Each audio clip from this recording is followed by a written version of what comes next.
En tout cas, ravi de vous accueillir ce soir. Donc, je suis Eric Mignot, fondateur de Plus Simple et coprésident avec Nathalie du club assurance de l'Axel.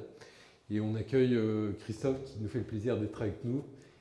J'aurai largement l'occasion de te présenter juste après. Bonsoir à toutes et à tous. D'abord, peut-être un peu d'intendance. Merci beaucoup à nos sponsors sans qui ces apéros networking ne pourraient pas avoir lieu. On a BNP Cardiff, elle est timide, qui co-préside avec moi le club. BNP Cardiff, sans eux, on ne pourrait pas organiser ce type d'événement. Donc, merci Nathalie, qui avait disparu. Et puis on a Earnix aussi qui nous aide pour organiser la soirée ce soir.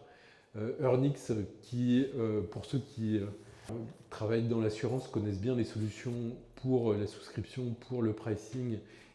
Récemment acquis nos amis et compagnons de Zelros qui ont rejoint la famille d'Earnix. Et donc Earnix nous aide à sponsoriser cette soirée. Et puis merci à W Exécutif de nous accueillir dans ces locaux. C'est vrai qu'on est tous bénévoles, donc pouvoir bénéficier d'un accueil comme ça, c'est précieux pour pouvoir organiser ce type de... Et puis je ne présente plus l'Axel, hein, qui est l'association de l'économie numérique. Depuis, alors je ne sais pas trop, 35-40 ans, accompagne les différents membres de l'Axel pour réfléchir à tout ce qui est transformation dans nos différentes industries. On a demandé à Christophe de venir nous présenter son livre. Merci Christophe d'être avec nous ce soir. Je vais commencer Merci de me recevoir. Je suis très heureux d'être là. Merci à tous les sponsors également. Nous. Donc Christophe, c'est quelqu'un qui a un parcours assez incroyable. Qui a passé 17 ans dans le groupe Microsoft, qui a commencé après être diplômé de Télécom Paris chez Microsoft à Paris où il a rejoint la direction entreprise. Il a eu une progression fulgurante, il est parti après en Asie où il a été d'abord au Japon et ensuite à Singapour. Il est devenu président en fait, de Microsoft pour tout ce qui est Asie du Sud. Ensuite, il est revenu en France et il a présidé Microsoft en France. Et puis à un moment, et c'est ce qu'il est dans son bouquin, il a décidé finalement de changer de vie. Et depuis, il est un peu partout, dans un nombre incalculable de boards dans lesquels il est advisor. Il conseille aussi un certain nombre de fonds d'investissement. Il passe à la télé assez régulièrement dans Tech & Co. Et du coup, il a en mars publié ce bouquin qui s'appelle Le jour où j'ai quitté Bill Gates.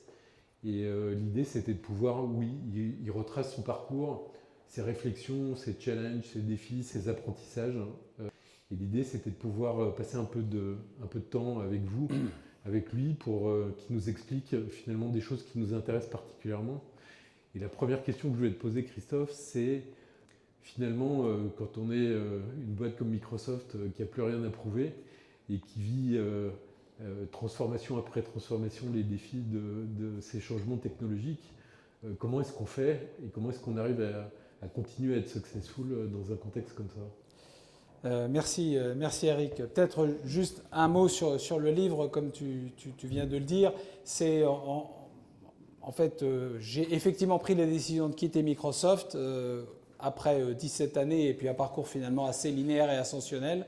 Et finalement, ensuite, ça n'a pas du tout été le chemin tranquille que je pouvais imaginer. J'ai mesuré que j'étais très très mal préparé à cette vie après l'entreprise. J'ai aussi réalisé par toutes les aventures que j'ai eues, que je décris dans le livre, que cette impréparation, c'est un phénomène assez généralisé au point de devenir un enjeu de société. Et c'est pour ça que j'ai décidé d'écrire le livre pour partager ces réflexions. Et c'est vrai que j'ai eu la chance de rentrer chez Microsoft. Je suis rentré chez Microsoft en janvier 88. Alors, vous voyez, bon, c'est vraiment dinosaure. C'était une époque où le PC n'existait pas vraiment, puisqu'il n'était pas encore, il était loin d'être comme le souhaitait Bill Gates, puisque c'était la vision de Microsoft à l'époque, un PC dans chaque foyer et un PC sur chaque bureau. Ça paraissait, nous on était au Minitel, hein, donc ça paraissait un peu lointain. Et puis finalement, on a vu qu'avec cette vision et puis une culture d'entreprise, il a réussi petit à petit, et j'ai été témoin de cela. Je ne dis pas que Microsoft n'est pas une entreprise parfaite, mais en tout cas, elle a peut-être eu parfois... on peut parfois penser qu'elle a pu abuser un peu de situations monopolistiques, mais la réalité, c'est que pour arriver à cette situation-là, au début, computer in every home, un computer on every desk, il fallait y croire et il fallait se lancer et puis réaliser cette vision sans faire de hardware. Et c'est ça qui a été très fort, c'est que ce que Bill Gates a tout de suite vu, mais voilà, dès quand il a fondé Microsoft il y a 50 ans, parce que la boîte a été créée en 75, eh bien, il avait cette vision que le logiciel serait l'élément différenciateur. Alors qu'à l'époque, on était, pour ceux d'entre vous qui ont des cheveux blancs, vous vous souvenez qu'on était dans des organisations très verticales où finalement c'était l'ordinateur, le logiciel, les terminaux, et c'était des écosystèmes totalement fermés. Donc il a eu cette vision-là. C'était la première chose, je pense, qui était assez fondatrice, cette vision de la valeur ajoutée du logiciel par rapport au hardware, et puis aussi un certain nombre de principes comme celui de développer des partenariats très forts. Microsoft s'est souvent distingué par rapport à d'autres acteurs par le fait d'encourager des partenaires qui revendaient les produits, qui développaient de la valeur ajoutée autour. Quand Microsoft a lancé Windows, qui a été, quelques années après, moi je suis rentré, Windows n'existait pas vraiment, et c'est vraiment au tout début des années 90 que ça a décollé, et ça a permis à l'ordinateur avec Windows de s'installer dans les foyers et dans les bureaux. Et là, je me souviens très bien de discussions où vraiment on avait une énorme pression qui n'était pas forcément pour faire du chiffre d'affaires directement, mais pour recruter des partenaires qui allaient vendre des produits au-dessus de Windows. Parce que sa conviction, c'était que le produit aura de la valeur par les applications et les solutions qui sont développées autour. Donc cette vision de développer des écosystèmes de partenaires, d'avoir une vision et puis aussi une culture d'entreprise. Ce que je dis dans le livre, je pense qu'on parle souvent des valeurs d'entreprise, mais ce qui est le plus important, c'est la culture. Et la culture, pour moi, c'est ce qui se passe quand les boss ne sont pas là. C'est quel ADN on a créé dans l'entreprise qui fait que face à un événement imprévu qui arrive, l'organisation réagit. Il y a un client pas content, il y a un incident. Et ça, c'est des choses qui sont vraiment ancrées, des cultures d'entreprise, une culture chez Microsoft d'une certaine humilité. Je pense que Bill Gates, c'est jamais quelqu'un qui a fait la une, c'est pas un Jeff Bezos, c'est pas un Elon Musk. Donc c'était une culture d'humilité, de remise en question permanente, d'ailleurs un peu pénible. Une difficulté à célébrer... Comment ça se traduisait typiquement cette remise en question ? Difficulté à célébrer les succès. Je me souviens en disant oui, très bien. Je me souviens Bill Gates m'avoir dit, parce qu'évidemment, le fait d'être rentré tôt chez Microsoft et d'avoir eu accès à ces postes-là fait que finalement, j'ai eu l'occasion de le côtoyer, de passer des journées entières avec lui. Et je me souviens l'avoir entendu me dire, quand je vois ces emails de célébration de tous les succès, je me dis combien d'emails je ne vois pas des échecs qu'on peut avoir. Donc, alors on peut appeler ça le only paranoid, c'est la phrase d'Andy Grove, seuls les paranoïaques survivent.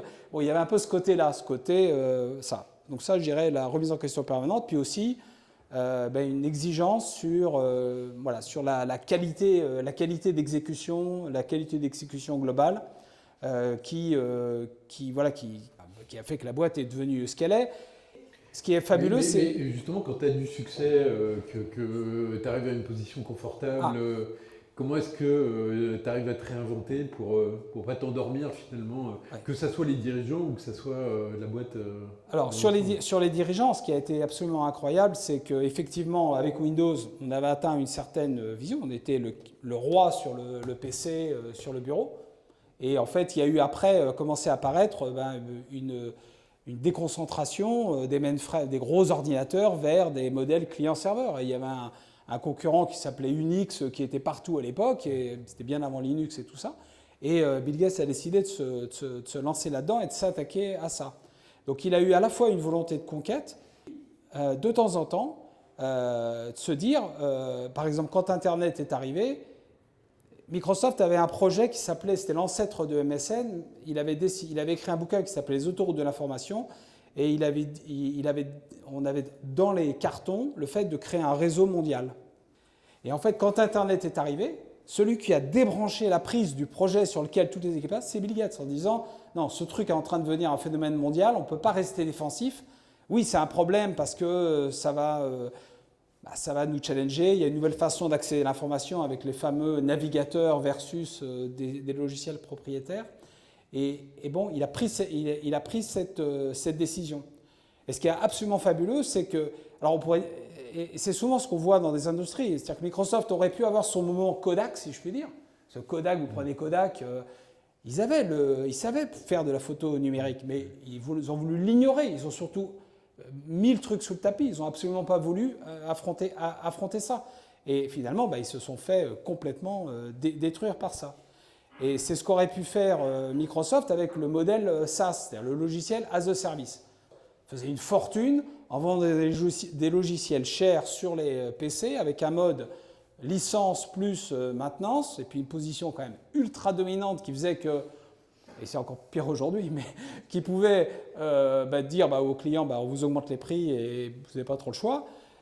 Et malgré tout, quand le modèle Software as a Service est arrivé, qui avait cette vision de délivrer le logiciel différemment, c'est-à-dire sous forme d'abonnement et dans un mode où finalement on délivre un service plutôt qu'un logiciel, c'est un énorme challenge. Parce que quand vous avez des clients qui ont... Alors évidemment on disait finalement si vous faites les maths d'un point de vue...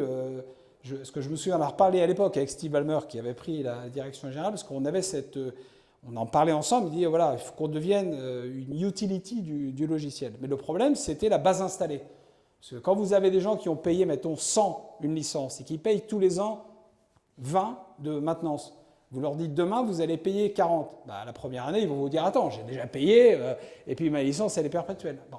Ils ont quand même décidé de le faire, et parce qu'ils ont senti que c'était une question de survie. Donc ils ont... voilà. Après, ils ont loupé un certain nombre donc ça, cette révolution, elle a été plutôt bien réussie, et Satya Nadella en a été à l'origine. Mais précédemment, et c'est ce qui a probablement coûté le job de Steve Ballmer, c'est qu'ils ont loupé complètement la révolution du mobile.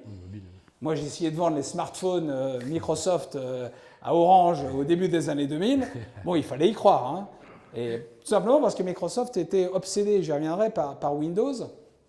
Et il disait, finalement... nous, on veut Windows sur l'écran du téléphone. Et Orange et les grands télécoms, pas question, le client c'est le mien, je veux mon logo dessus. Et donc ça n'a pas marché. Et celui qui a réussi à leur imposer ça, c'est Apple, qui est arrivé avec une puissance B2C qui fait que les opérateurs au début, si vous vous en souvenez, ils ne voulaient pas vendre l'iPhone.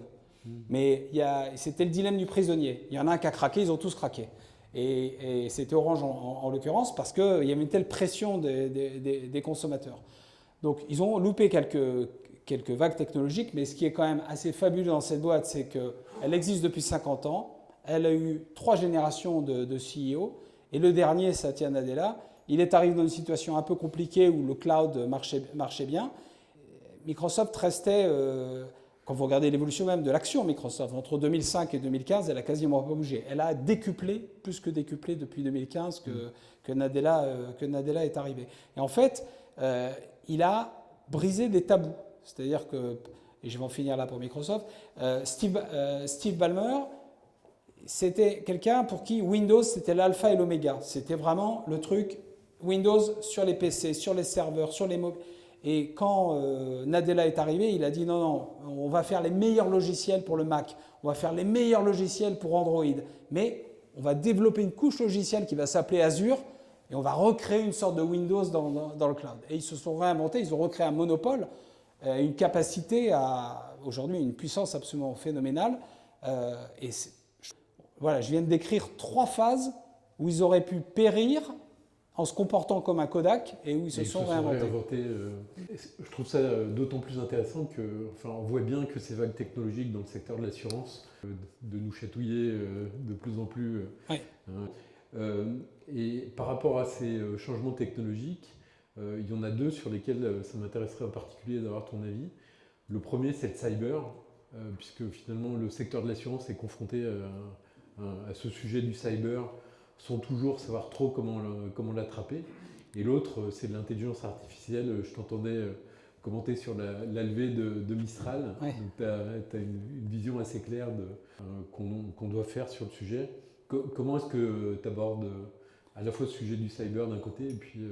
Alors, sur la cyber, c'est devenu effectivement un enjeu énorme, mais c'est aussi une opportunité d'ailleurs pour tout le secteur assurance, parce que je pense qu'il y a une prise de conscience générale. Et d'ailleurs, c'est comme ça qu'on s'est connus avec Eric. Il se trouve que je suis actionnaire et chairman d'une start-up qui maintenant est quand même bien développée, qui s'appelle Board of Cyber, et où en fait on fait de la notation cyber de n'importe quelle entreprise, n'importe quelle entité, et notamment par exemple, voilà, avant de donner une assurance cyber, on peut noter la société, voir si elle se comporte, si elle a une visibilité vis-à-vis des hackers et du monde numérique, si elle est assez propre sur elle ou pas, pour déclencher ou non la discussion pour faire l'assurance.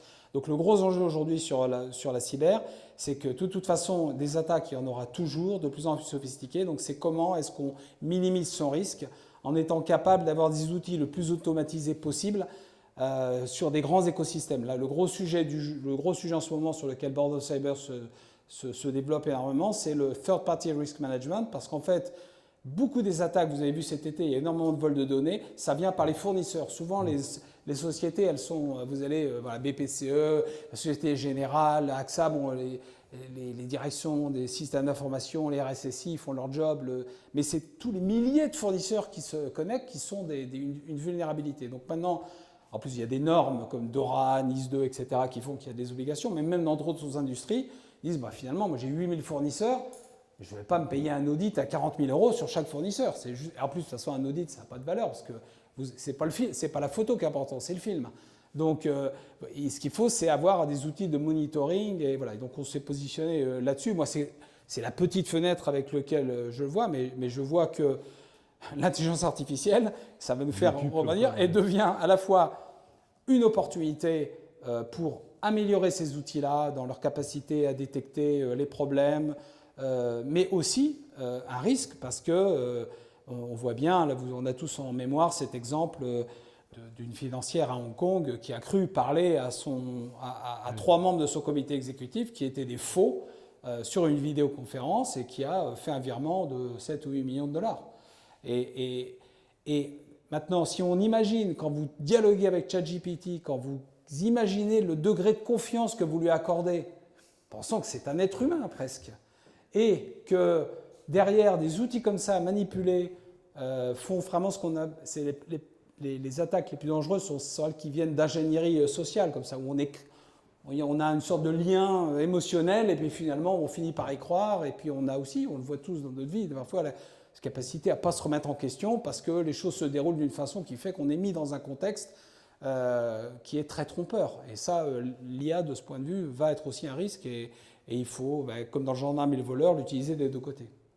Et justement, ce que tu disais sur Mistral, le positionnement des différents acteurs et qui va gagner cette...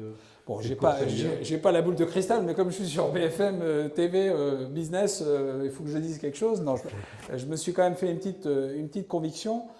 Bon, d'abord, ce qu'on voit, c'est on est dans un phénomène qui ressemble par certains côtés à ce qu'on a connu au moment de la bulle Internet. On est vraiment dans un phénomène des investissements totalement massifs.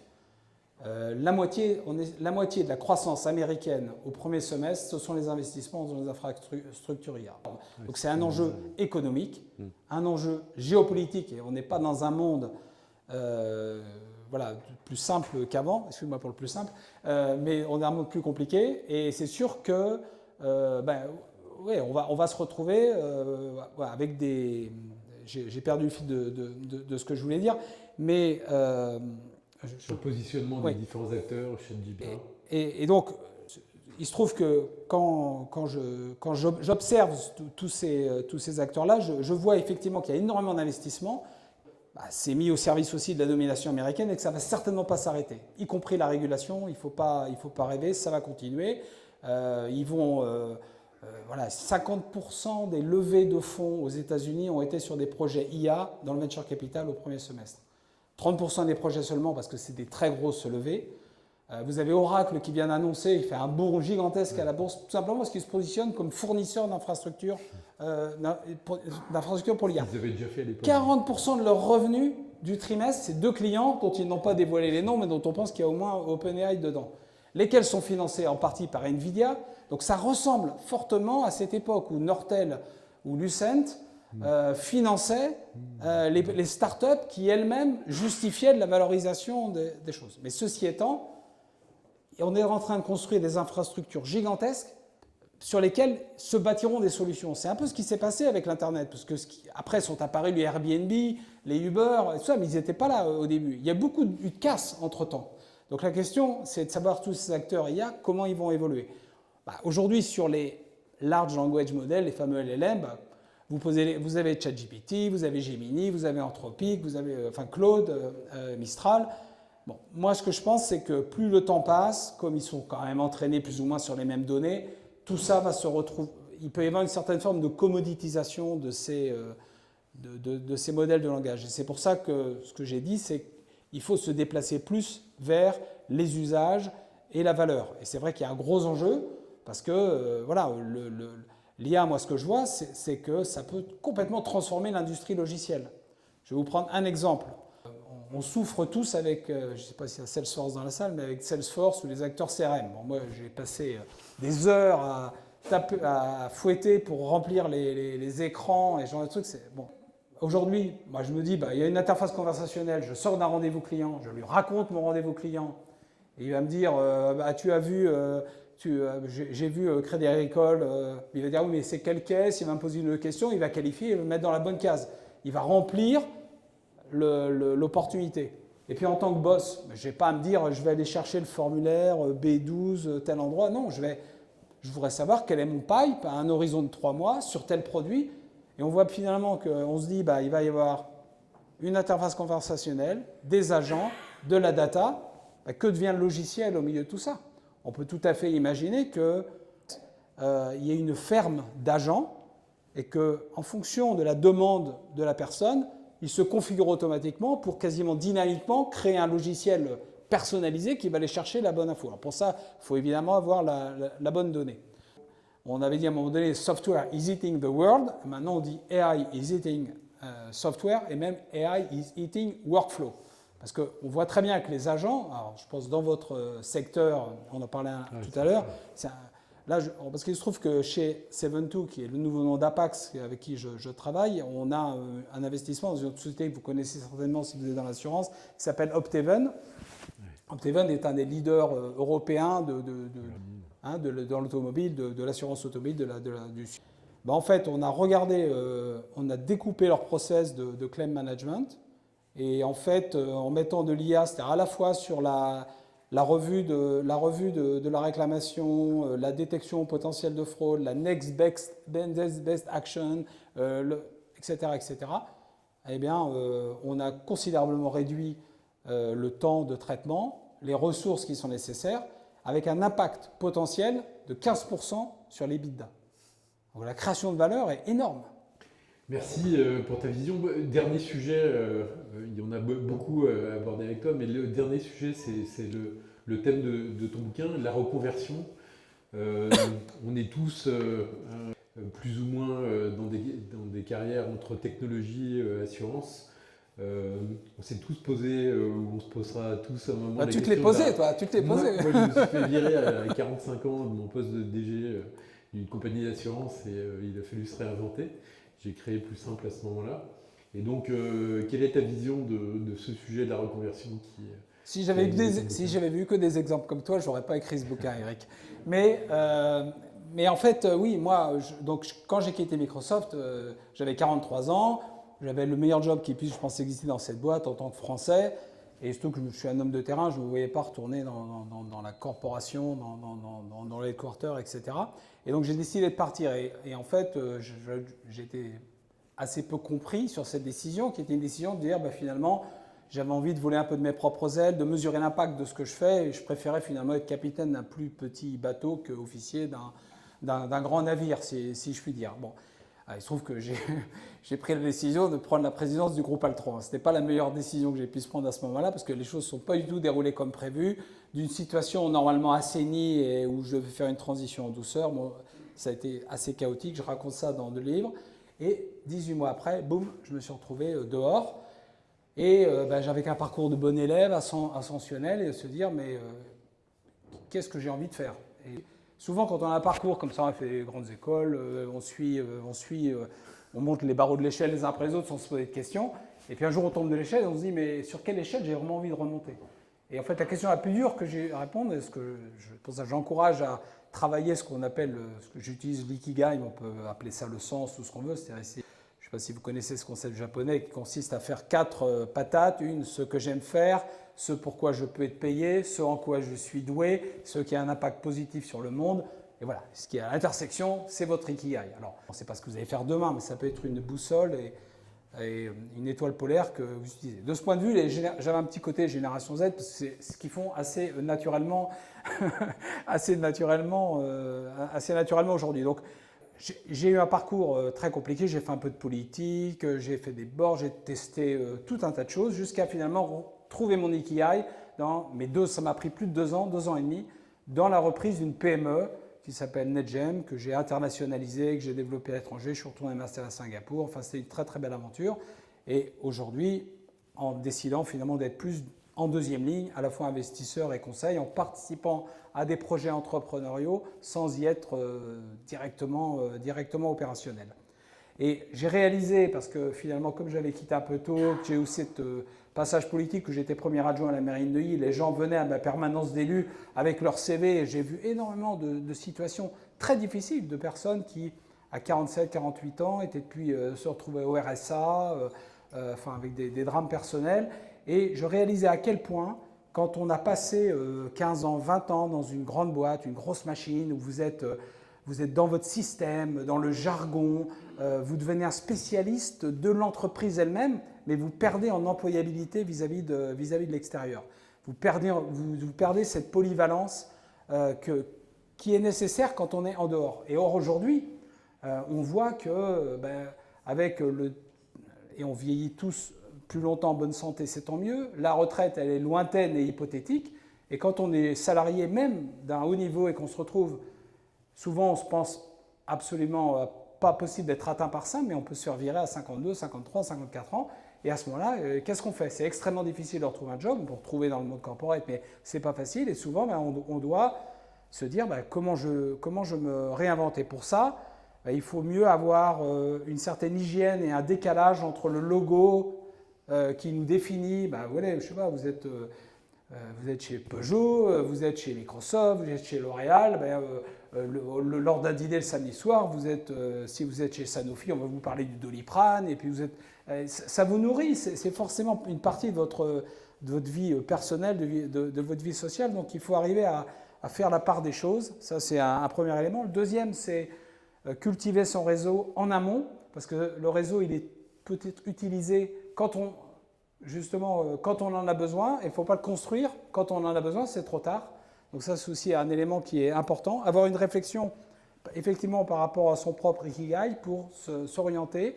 Et dans le livre, ce que je fais, c'est que je décris tout un univers des possibles qui s'adresse, c'est le reproche qu'on pourrait me faire un peu plus, mais c'est le cas ici, donc ça tombe bien, au cadre supérieur, avec finalement en essayant de démystifier un certain nombre de choses, finalement disant, vous avez soit vous retournez dans une grande boîte, soit vous rejoignez une PME en acceptant un certain nombre de compromis, soit vous êtes entrepreneur de vous-même, c'est-à-dire que vous allez devenir consultant, peut-être manager de transition, vous allez essayer de développer votre propre marque. Et dans le monde d'aujourd'hui, ça veut dire de faire un certain nombre de choses. On peut rejoindre des boards, business angels, enfin je décris tout un ensemble de choses. Et puis à la fin, j'ouvre un peu plus sur le sujet sociétal de l'emploi des seniors. Est-ce que quelqu'un veut poser une question? La première est toujours la plus compliquée.